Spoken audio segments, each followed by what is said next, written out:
오늘 말씀은 시편 85편 1절부터 13절입니다. 시편 85편 1절부터 13절입니다. 여호와여, 주께서 주의 땅에 은혜를 베푸사 야곱의 포로된 자들이 돌아오게 하셨으며 주의 백성의 죄악을 사하시고 그들의 모든 죄를 덮으셨나이다. 주의 모든 분노를 거두시며 주의 진노를 돌이키셨나이다. 우리 구원의 하나님이여, 우리를 돌이키시고 우리에게 향하신 주의 분노를 거두소서. 주께서 우리에게 영원히 노하시며 대대에 진노하시겠나이까? 주께서 우리를 다시 살리사 주의 백성이 주를 기뻐하도록 하지 아니하시겠나이까? 여호와여, 주의 인자하심을 우리에게 보이시며 주의 구원을 우리에게 주소서. 내가 하나님 여호와께서 하실 말씀을 들으리니 무릇 그의 백성, 그의 성도들에게 화평을 말씀하실 것이라. 그들은 다시 어리석은 대로 돌아가지 말지로다. 진실로 그의 구원이 그를 경외하는 자에게 가까우니 영광이 우리 땅에 머무르리이다. 인애와 진리가 같이 만나고 의와 화평이 서로 입맞추었으며 진리는 땅에서 솟아나고 의는 하늘에서 굽어보도다. 여호와께서 좋은 것을 주시리니 우리 땅이 그 산물을 내리로다. 의가 주의 앞에 앞서가며 주의 길을 닦으리로다. 아멘. 시편 85편은 고라 자손의 시로 이스라엘이 포로 생활에서 귀환한 후의 상황을 배경으로 합니다. 과거에 하나님이 그들을 회복시키시며 또 그들과 함께 하셨던 역사를 근거로 지금 현재의 회복을 구하며 미래에 이루어질 의와 화평을 기대하지요. 이 시편은 회복에 대한 기억, 그리고 간구, 소망이라는 세 주제로 전개됩니다. 누군가를 깊이 신뢰하면 그가 하는 일은 다 잘되고 좋은 일이다라는 믿음이 생기게 됩니다. 사람들은 중요한 선택 앞에서 자기가 이렇게 확신하는 길을 따르기 마련이죠. 신앙도 마찬가지라는 생각입니다. 신앙의 확신은 경험이 아닌 하나님에 대한 신뢰에서 나옵니다. 하나님이 과거에 베푸신 은혜를 기억하고 지금도 자비를 베푸시고 있다는 믿음이 성도의 확신입니다. 우리의 삶은 때로는 예측 불가능한 고난과 시련으로 가득합니다. 시인은 어려움 속에서도 하나님의 은혜를 간구하고 있습니다. 그는 고난이 가져온 절망과 두려움을 기도 속에서 이겨내고 평화와 소망을 노래할 수 있습니다. 그가 고난의 터널을 지날 때 고난을 극복하고 새로운 소망과 평화를 노래할 수 있었던 비결이 무엇이었을까요? 오늘은 과거를 기억하고 현재를 바라보고 회복의 미래를 소망하는 한 시인의 고백을 통해서 묵상해 보겠습니다. 시인은 마치 폭풍우가 몰아치는 바다 한가운데 놓인 작은 배처럼 고난과 위기에 놓여져 있습니다. 그는 고난에 압도되어 하나님을 원망하며 불신하는 죄악에 떨어질 수도 있었습니다. 하지만 그는 고난 속에서 먼저 하나님이 베푸신 과거의 은혜를 기억했습니다. 그래서 첫 번째 문단에서 시인은 하나님이 과거에 이스라엘에게 베푸신 은혜와 회복을 회상합니다. 특별히 야곱의 포로된 자들을 돌아오게 하신 일, 백성의 죄악을 사하신 일, 진노를 거두신 일 등을 언급하지요. 이러한 역사적 사실은 현재의 어려움 속에서 하나님이 다시 회복시켜 주실 것을 간구하는 근거가 됩니다. 이스라엘 백성은 바벨론 포로 생활이라는 커다란 고난의 시기를 겪었습니다. 그것은 그들의 죄악에 대한 하나님의 징계였습니다. 하지만 하나님은 이스라엘을 그 고통 속에 내버려 두지 않으시고 은혜를 베풀어 다시 고향으로 돌아오게 하셨습니다. 시인은 고통스러운 현실에도 불구하고 그의 민족 이스라엘의 죄를 용서하신 하나님의 자비와 긍휼을 가장 먼저 떠올린 것이죠. 시인은 과거의 경험을 바탕으로 하나님이 다시 한번 진노를 그치시고 백성을 소생시켜 주시기를 간구합니다. 이러한 간구는 하나님의 변함없는 인자하심에 대한 신뢰를 기반으로 하고 있습니다. 이러한 모습은 예레미야가 예루살렘의 멸망을 목격하고 탄식하면서도 예레미야가 3장에서 이것을 내가 내 마음에 담아두었더니 그것이 오히려 나의 소망이 되었사옴은 여호와의 인자와 긍휼이 무궁하심으로 우리가 진멸되지 아니함이니이다 라고 고백한 것과 비슷합니다. 이처럼 하나님의 신실하심을 기억하는 것이 현재의 어려움을 이겨낼 소망의 근거가 됩니다. 우리 역시 고난의 터널을 지날 때 하나님이 베푸신 은혜를 기억하며 믿음과 소망을 붙잡는 은총을 누릴 수 있기를 바랍니다. 우리가 어려움을 겪을 때 하나님이 이전에 베푸신 은혜와 도우심을 기억함으로써 현재의 문제를 극복할 수 있다는 소망을 얻을 수 있습니다. 우리는 때때로 지금의 시련을 과거의 실패와 죄악의 결과로 생각해 죄책감을 느끼기도 하고 답답한 현실 상황만을 바라보면서 절망에 빠져버리기도 합니다. 하지만 우리는 시인이 보여주듯 그러한 잘못된 반응을 버려야 합니다. 우리가 과거에 받은 은혜를 떠올릴 때 비로소 고난의 끝이 있음을 확신할 수 있습니다. 과거에 베푸신 하나님의 자비를 생각하면 현재에도 그리고 미래에도 변함없이 함께 하신다는 것을 깨달을 수 있기 때문이죠. 우리는 과거에 우리를 구원하신 하나님의 은혜를 기억하고 감사함으로써 현재의 고난 또한 넉넉히 이겨낼 수 있습니다. 하나님의 신실하심을 기억하는 것은 현재의 기도에 믿음과 확신을 더해줍니다.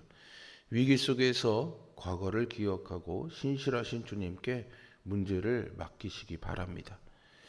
두 번째 문단이 이어지는 6절에서부터 시인은 자세를 바꾸어서 하나님의 응답을 경청합니다.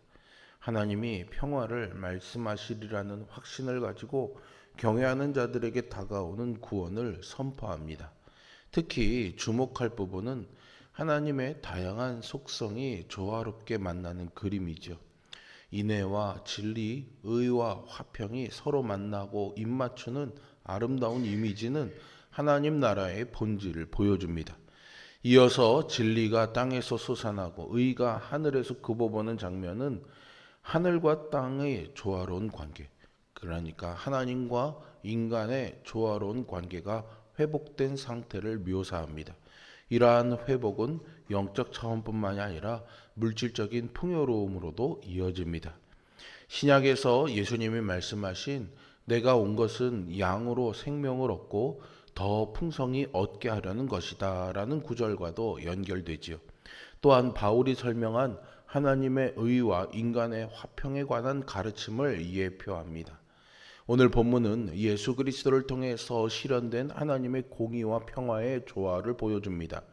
십자가에서 하나님의 의와 자비가 완벽하게 만났죠. 우리는 하나님과의 관계뿐 아니라 이웃과의 관계에서도 이러한 균형을 동일하게 추구해야 합니다. 교회는 세상에 하나님의 의로움을 선포하되 평화와 화해의 공동체가 되어야 하고 진리를 수호하되 사랑 안에서 해야 합니다. 물론 그것은 우리의 능력이나 노력이 아니라 다시 오실 주님의 재림과 그날에 완성될 주님의 통치를 통해 이루어질 것입니다.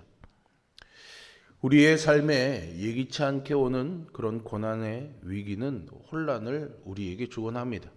때로는 감당하기 어려울 만큼 큰 두려움과 불안이 덮치기도 하죠.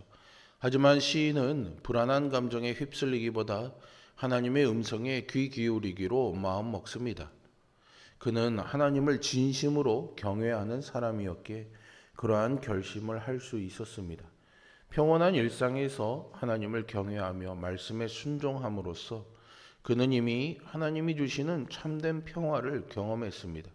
그렇게 고난 속에서도 하나님을 향한 경외심을 굳건히 지킨다면 하나님이 자신을 가까이 하여 위기와 시련으로부터 건져 주실 것이라 믿었던 것이죠. 우리 또한 시인처럼 혼란과 고난 속에서 하나님의 말씀을 겸손히 경청해야 합니다. 순간적인 감정이나 세상의 유혹이 아니라 오직 하나님의 뜻에 집중해야 합니다. 노아는 수많은 비난과 조롱 속에서도 하나님께 온전히 순종해 마침내 구원을 얻었습니다. 다윗은 끊임없는 추격과 위협 속에서도 하나님께 순종한 결과 마침내 왕으로 세워졌죠.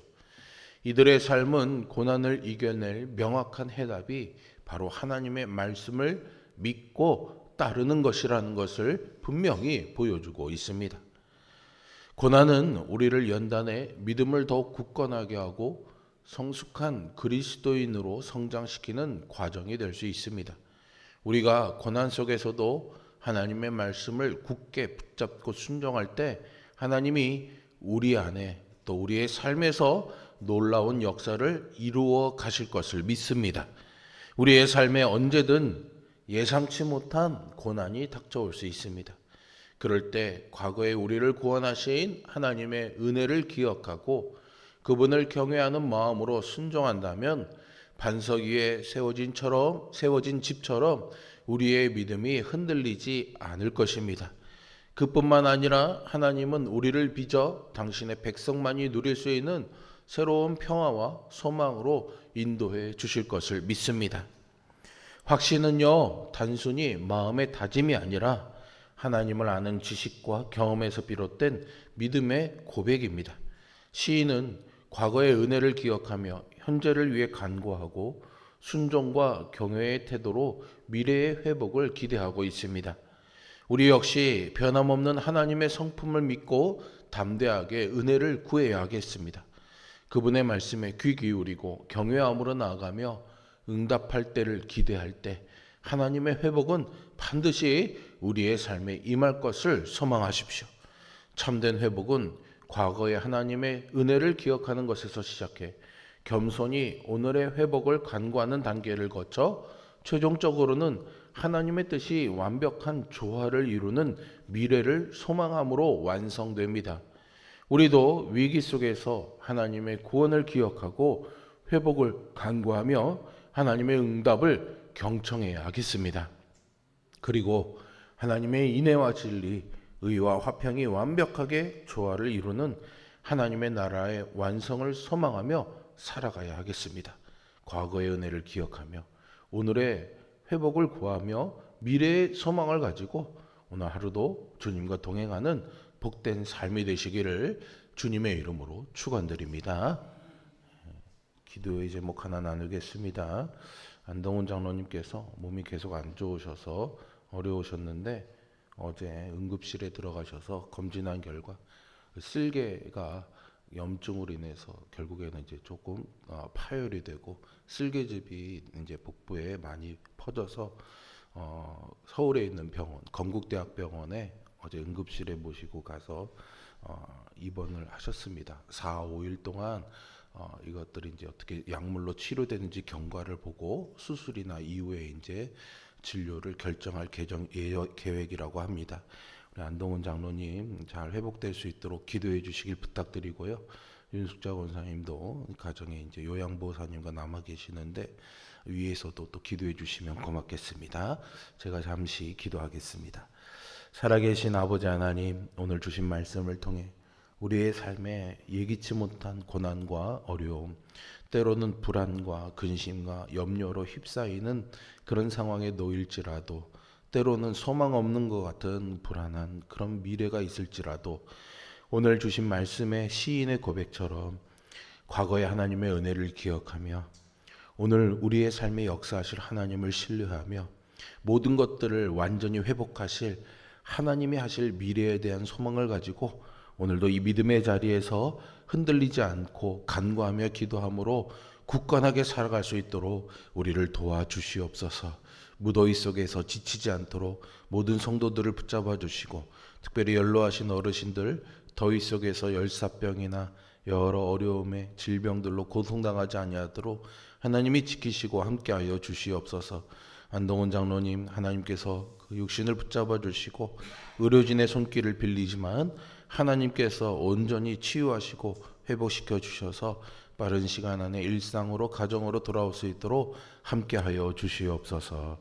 간구하는 기도에 응답하실 하나님을 신뢰하며 예수 그리스도의 이름으로 기도합니다. 아멘.